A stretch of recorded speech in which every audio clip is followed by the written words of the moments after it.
Bueno, vamos a hablar, nos vamos a Washington. Vamos. Vamos a Washington Yendo. porque está Nicolás Trota para contarnos un poco, bueno, cuál es ya no las sensaciones, porque eso me parece que era para ayer, Sí. pero cómo viviste el día, qué pudiste observar, qué estás viendo, cuál es el análisis de los resultados.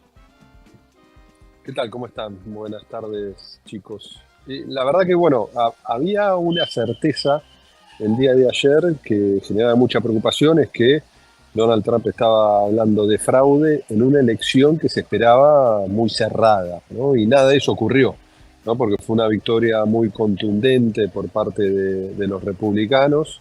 Desde la última elección de George W. Bush, que los republicanos no ganaban voto popular en Estados Unidos, y ahora vemos que pasa a tener el Partido Republicano no solo el dominio del Poder Ejecutivo con Donald Trump y con su agenda política, sino también ha construido mayoría en ambas cámaras, ¿no? Tanto en la Cámara de Diputados, que ya lo tenía, y ahora recupera la mayoría en la Cámara de Senadores, y al mismo tiempo es acompañado por una Corte Suprema conservadora, ¿no? Que fue moldeada principalmente por Donald Trump en la gestión anterior, cuando fue derrotado por Biden en aquella elección de hace 4 años.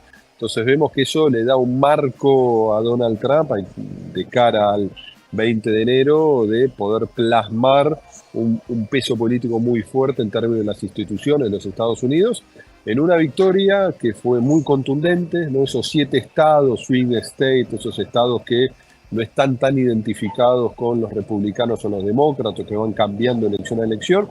Tuvo una victoria muy fuerte en todos ellos Donald Trump, pero al mismo tiempo recuperó para los republicanos estados donde habían ganado en las últimas elecciones los demócratas. Así que creo que en ese sentido ha sido una elección muy contundente, donde todos plantean que el principal componente ha sido lo económico, en un Estados Unidos que, si vemos los países centrales o las mayores economías del mundo, está teniendo un desempeño económico mejor que el promedio, pero la variación de precios y la pérdida de capacidad de compra del salario en un Estados Unidos que se ha vuelto más desigual en los últimos años es lo que ha golpeado a los demócratas y ha permitido la victoria de Donald Trump, que al mismo tiempo construyó una agenda principalmente a partir del discurso en contra de la inmigración en los Estados Unidos, ¿no? Y también un discurso muy fuerte, muy reaccionario en otros temas, como es la interrupción voluntaria del embarazo, para mencionar un ejemplo, ¿no?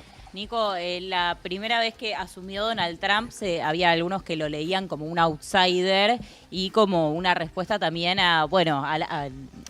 como un vuelto a la política, ¿no?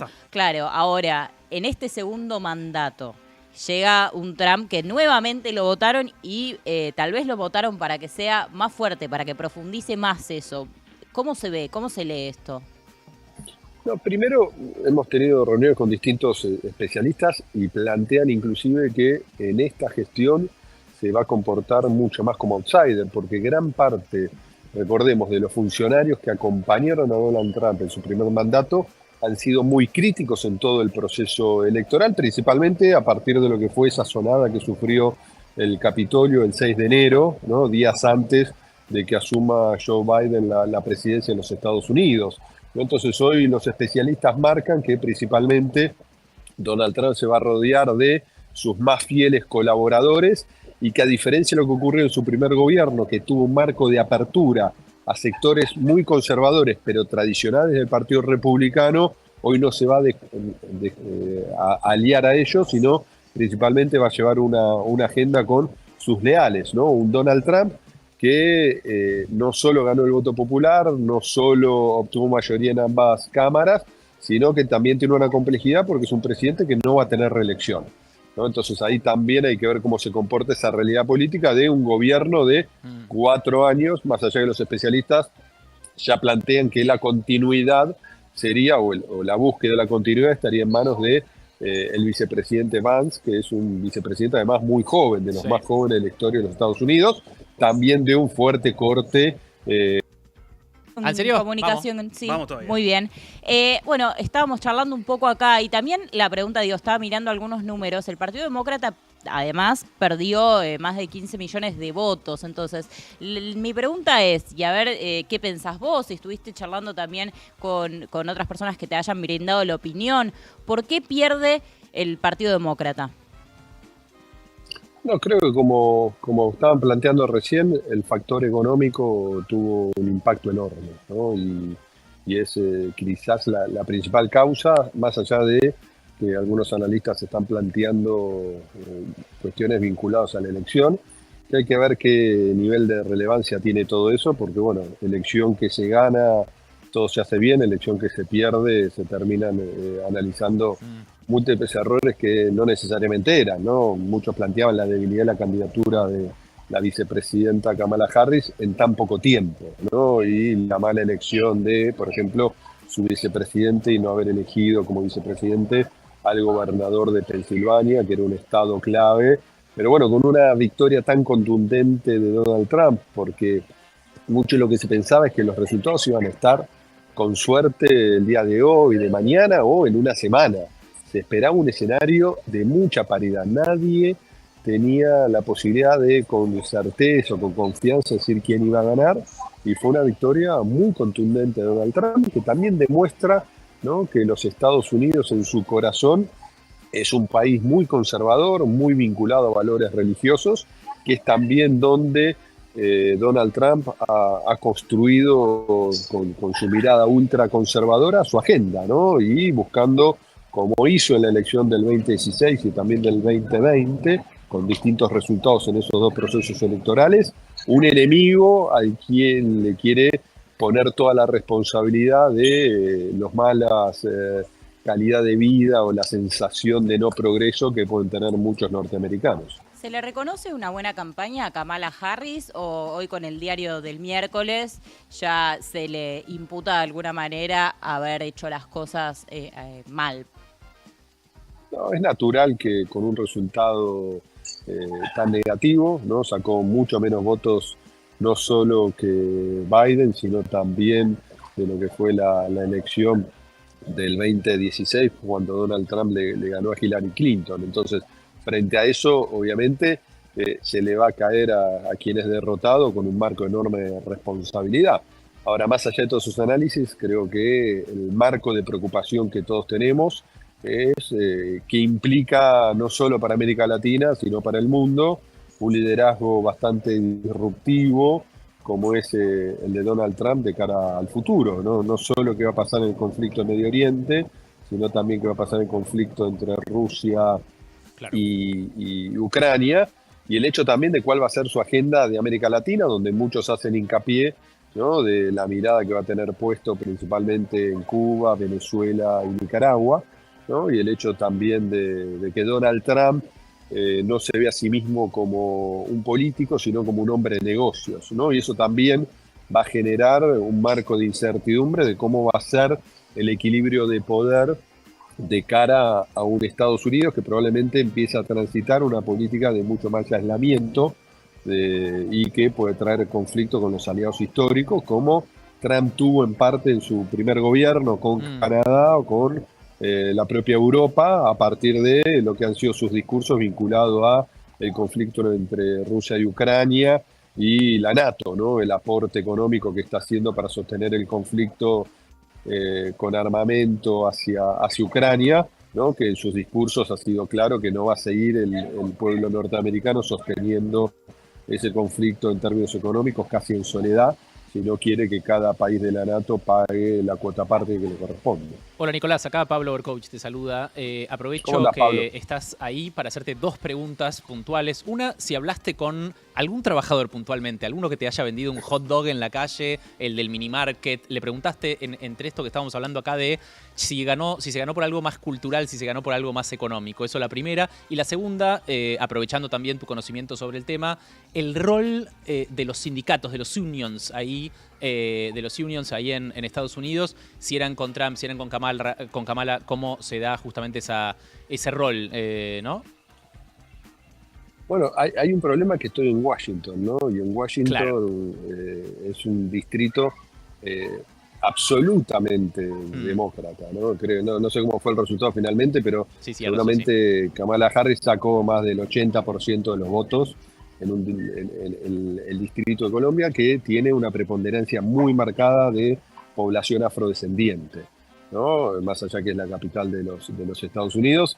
Obviamente este distrito no refleja lo que es la mirada de los Estados Unidos, ¿no? En otros distritos donde Donald Trump ha ganado también con márgenes de 70-30, 75-25.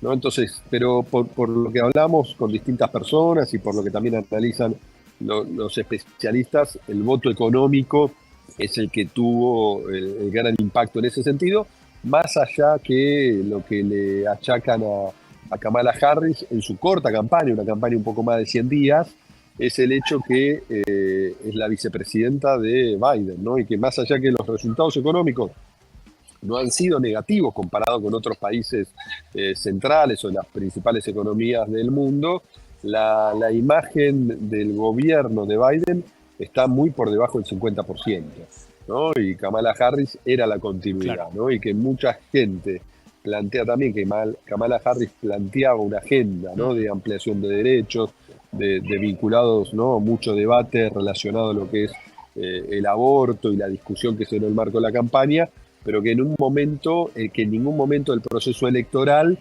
pudo marcar cómo iba a ser para que se recupere el ingreso de los trabajadores, ¿no? Y del estadounidense medio, ¿no? Entonces creo que es ahí donde Donald Trump, en algunos aspectos similares con el proceso de Milei, dio en el clavo en lo que es la principal preocupación, teniendo en cuenta que acá dicen que la inflación es la principal preocupación, sí, ¿no? La inflación post-pandemia, ¿no? Que golpeó en la salida de el gobierno de Trump, pero también en el primer tramo de la campaña del gobierno de Biden, pero lo que más allá que se ha reducido fuertemente la inflación, en números nada que ver con los de Argentina, no han logrado recuperar el ingreso. Y obviamente todo lo que son el movimiento sindical norteamericano es la columna vertebral del Partido Demócrata, ¿no? Claro. En eso hay un marco de unanimidad de acompañamiento, lo que claramente no quiere decir que los trabajadores eso es lo increíble, claro, sean necesariamente los que acompañen a los demócratas, porque lo que ha permitido Donald Trump es que ha transformado el Partido Republicano en un partido muy popular, ¿no? Llegando a los sectores de menores ingresos. En un Estados Unidos donde, por ejemplo, el sector industrial, en términos de empleo, no llega al 15% de la población. Digo, no es el país industrial que uno se imagina, más allá que tiene muchas inversiones en otros países del mundo y que el propio Donald Trump en su gobierno ha hecho de el establecimiento de empresas norteamericanas hacia dentro de la propia frontera de Estados Unidos una exigencia constante en muchos sectores de la economía. Nico, para ir cerrando, el gobierno de Javier Milei por estas horas festeja el triunfo de Donald Trump al frente del país norteamericano. Te quería preguntar por tus impresiones, si crees que este triunfo va a hacer algún efecto positivo en el país o no. No, en el país no. Yo creo que gane quien gane, la agenda de Estados Unidos generalmente no ha sido positiva con América Latina y con Argentina, por lo menos si analizamos los últimos 100 años. ¿No? Creo que en términos personales para Javier Milei, de acá al 20 de enero, cuando asuma Donald Trump, va a ser positivo de cara a lo que yo imagino que Javier Milei va a intentar, entre comillas, vender a la sociedad de su vínculo personal. Y después hay que ver cómo despliega Donald Trump su gobierno. En una América Latina, por lo que hablamos con varios especialistas en estos días, Argentina no está en la agenda de los Estados Unidos, ¿no? Cuando ven América Latina, principalmente ven Cuba, Venezuela y Nicaragua, no necesariamente la Argentina, ¿no? Y en ese sentido, Donald Trump es un hombre de negocios, ¿no? Y Estados Unidos es una economía capitalista. Digo, por más que el presidente, si es que parte de su agenda, intenta direccionar inversiones hacia la Argentina, eso no ocurre, a diferencia de lo que son otros procesos que también implican la principal preocupación también en la región, que es la influencia de China. Cada dos palabras cuando se habla de la agenda de Estados Unidos en América Latina, la principal preocupación de los especialistas es la influencia de China en la región, ¿no? Entonces creo que ahí va a haber ciertos marcos de tensión y obviamente hay que ver qué capacidad de influencia y qué tiempo le puede llegar a dedicar Donald Trump para que mejore el vínculo de Milei con algunos organismos internacionales, como el Fondo Monetario Internacional, cuando también recordemos que por la mirada que tiene Donald Trump, no es afín a los organismos internacionales. Digo, no tiene una mirada completamente contraria en ese sentido. Bueno, Nico, muchas gracias. Te esperamos acá de vuelta y buen regreso. Bueno, muchísimas gracias, chicos. Les mando un beso a los tres. Bueno, hablábamos con Nicolás Trota, presidente del Consejo Académico de la UMED. Nos vamos a una pequeña pausa y ya volvemos. Dale.